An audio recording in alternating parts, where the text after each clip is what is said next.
Sirija atidaro naują eksporto koridorių, suteikiantį Irakui prieigą prie Viduržemio jūros, nes Hormūzo sąsiauris dėl Jungtinių Amerikos valstijų ir Irano karo išlieka nepatikimas ir nesaugus naftos tranzitui. Irakas nukreipia dalį savo naftos į vakarus autocisternomis per skirtingus kelių tinklus. Vienas maršrutas eina nuo Al-Valido sienos perėjos Irake į Al-Tanfą pietų Sirijoje, o kitas kerta sieną toliau šiaurėje per Al-Jarubiją.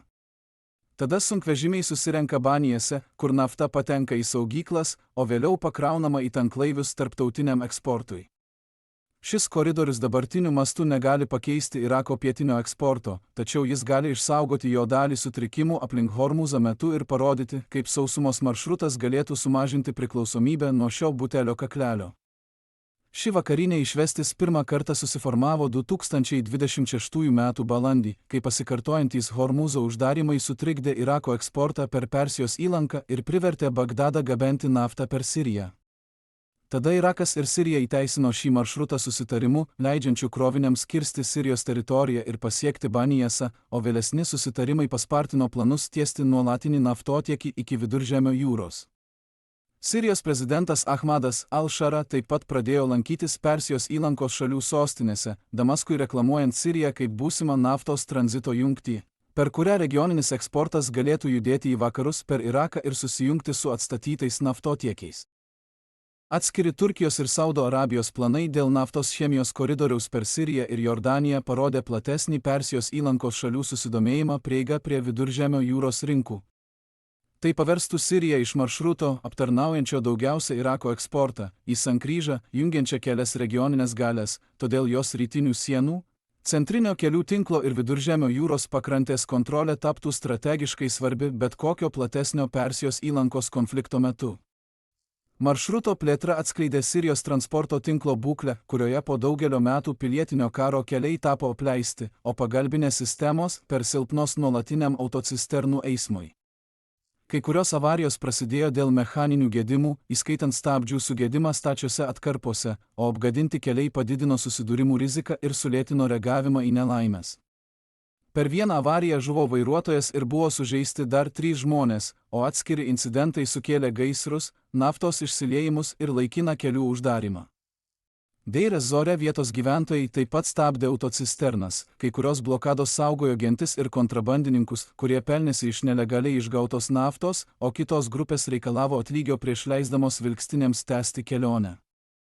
Teroristinės grupuotės kėlė rimtesnę grėsmę, apšaudydamos sunkvežimius, tačiau krovinių gabenimas tęsėsi ir koridorius išliko veikiantis. Kad nafta ir toliau judėtų, Damaskas pradėjo atstatyti transporto tinklą, o Bagdadas pasistumėjo į priekį su nuolatinių naftotiekių planais.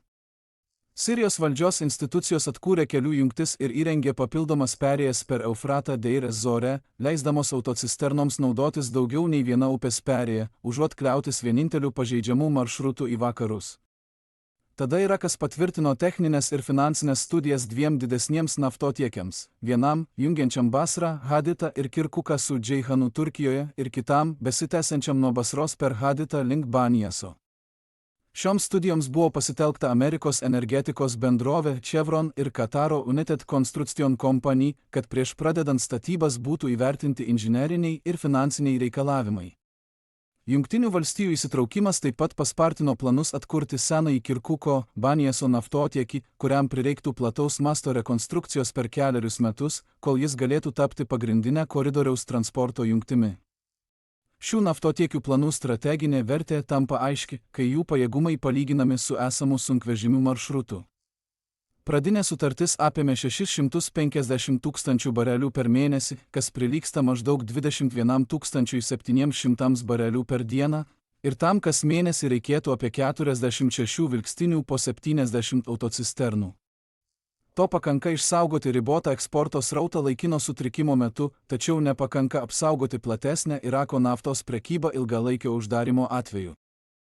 Palyginimui, pranešama, kad Kirkuko, Banijaso naftotiekio maksimalus pajėgumas siekia iki 2 milijonų barelių per dieną, o tai yra daugiau nei 90 kartų daugiau nei kasdienis tūris, numatytas krovinių gabenimo sutartyje. Esant tokiam mastui, šis maršrutas taptų antrąją strateginę eksporto ašimi, galinčią transportuoti didelę dalį Irako naftos toliau nuo Persijos įlankos. Tai susilpnintų Irano svertus Bagdadui, nes grasinimai uždaryti ar destabilizuoti Hormūzo sąsiaurį nebekeltų tiesioginės grėsmės didžiai daliai Irako eksporto. Iranas vis dar galėtų spausti Bagdadą kitais kanalais, tačiau grasinimas Hormūzo sąsiauriui taptų daug mažiau veiksmingų būdų kelti pavojų Irako pajamoms iš naftos. Apskritai, Persijos įlankos terminalų sujungimas su išėjimu į Viduržemio jūrą pakeis tai, kaip Irakas saugo savo pajamas iš naftos būsimų regioninių konfrontacijų metu. Užbaigtas naftotiekis taip pat privers Bagdadą, Damaską ir jų užsienio partnerius sukurti nuolatinės saugumo priemonės aplink siurblines, sienos kirtimo punktus, saugyklas ir patį Banijasą. Kai Irakas galės transportuoti didelę dalį savo naftos per Viduržemio jūrą, Iranas nebegalės spausti Irako eksporto vien tik grasinimais Hormūzo sąsiauriui, nors ir išlaikys įtaką per kitus politinius ir karinius kanalus. Todėl Sirija įgis svertų kontroliuodama maršrutą, jungiantį Irako naftą su Viduržemio jūra, o tai leis Damaskui paversti tranzito prieigą investicijomis, pajamomis ir didesnę regioninę įtaką.